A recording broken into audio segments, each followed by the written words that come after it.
stops for no one. Selamat sore Ibu, silakan duduk. Baik Ibu, sebelumnya perkenalkan saya Bidan Yelsya bertugas pada sore hari ini. Boleh saya tahu nama Ibu siapa? Nama saya Susi Bu. Baik, Ibu Susi usianya berapa Ibu? Usia saya 35 tahun. 35 tahun ya Ibu? Nah, baik Ibu Susi, ada yang bisa saya bantu? Iya Ibu, jadi saya ingin bercerita kepada Ibu dan berkonsultasi kepada Ibu karena saya tidak tahu Bu harus cerita kemana lagi dan cerita kepada siapa lagi. Jadi saya memutuskan untuk kemari Bu. Baik Bu, karena Ibu ingin berkonsultasi, maka Ibu bisa menceritakan terlebih dahulu apa masalah Ibu ya Bu. Ibu bisa menceritakan dan mengatakannya dengan jujur, dan Ibu tidak perlu ragu dan takut ya Bu, karena saya akan menjaga privasi Ibu. Dan Ibu bisa menganggap saya sebagai teman Ibu agar Ibu bisa lebih leluasa untuk bercerita ya Bu. Saya mulai cerita ya Bu. Jadi beberapa hari yang lalu saya itu baru cerai Bu dengan suami saya. Karena saya merasa saya itu sudah nggak kuat lagi dengan semua sikap dan perlakuan suami saya kepada saya Bu. Saya sudah merasa sangat jengkel dan saya sudah merasa sangat capek. Jadi saya merasa tidak dapat melanjutkannya lagi Bu. Kemudian mantan suami saya itu dulunya sangat kasar Bu kepada saya. Dia sering main tangan kepada saya. Kemudian semua perabot rumah itu habis semua Bu oleh dia karena dibantingin gitu. Terus Bu, beberapa kali juga saya pernah memimpikan kejadian tersebut Bu. Jadi saya merasa sangat trauma gitu Bu dengan suami saya. Bahkan akhir-akhir ini suasana hati saya itu tidak menentu gitu loh Bu. Saya merasa sangat jengkel, saya marah, kemudian saya merasa sangat sedih Bu. Tapi saya juga merasa kasihan Bu kepada anak saya karena mungkin karena emosi saya, anak saya menjadi korban Bu. Kemudian saya merasa saya nggak mau gitu kalau anak saya ketemu dengan mantan suami saya Bu. Kalau menurut Ibu tindakan yang saya lakukan itu gimana ya Bu?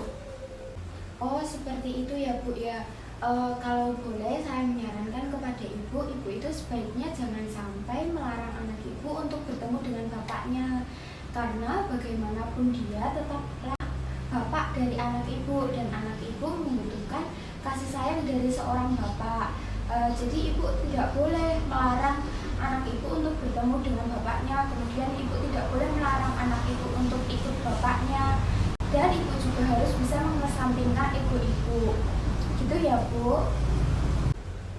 Nggih Bu. Oh iya Bu, saya tahu perceraian itu memang bukan hal yang mudah. Mungkin kadang-kadang Ibu masih terpikirkan dengan mantan suami Ibu. Ibu masih sering memikirkan atas perlakuan-perlakuan yang mantan Ibu pernah lakukan kepada Ibu. Nah, kemudian untuk emosi Ibu yang saat ini tidak stabil, mungkin Ibu bisa meminta tolong kepada teman-teman atau sahabat Ibu untuk mengajak Ibu jalan-jalan atau bercerita atau melakukan hal-hal yang lainnya. Ibu bisa merefresh diri dan pikiran Ibu terlebih dahulu. Dan kalau boleh saya sarankan lagi, selama 6 bulan ke depan Ibu harus fokus dulu terhadap diri Ibu sendiri.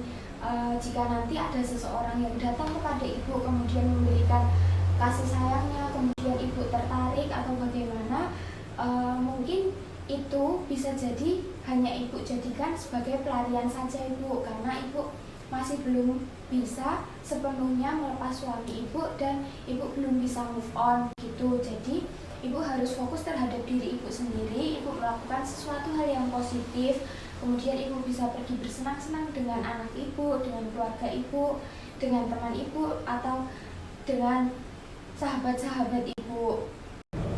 Nah, dengan hal-hal positif yang Ibu lakukan, Ibu bisa menyembuhkan trauma Ibu terlebih dahulu. Ibu bisa merasa lebih fresh, merasa lebih segar. Kemudian emosi Ibu juga lebih terkontrol gitu Bu. Pokoknya Ibu lakukan saja hal-hal positif yang bikin Ibu happy. Gitu ya Bu. Nah, bagaimana Ibu? Apakah Ibu sudah merasakan lebih lega, kemudian lebih happy karena Ibu sudah bisa bercerita dan meluapkan segalanya? Nah, baik Ibu, kalau Ibu ada yang ingin diceritakan lagi atau Ibu membutuhkan suatu solusi, Ibu bisa datang lagi kemari dan anggap saya sebagai teman atau sahabat Ibu ya Bu.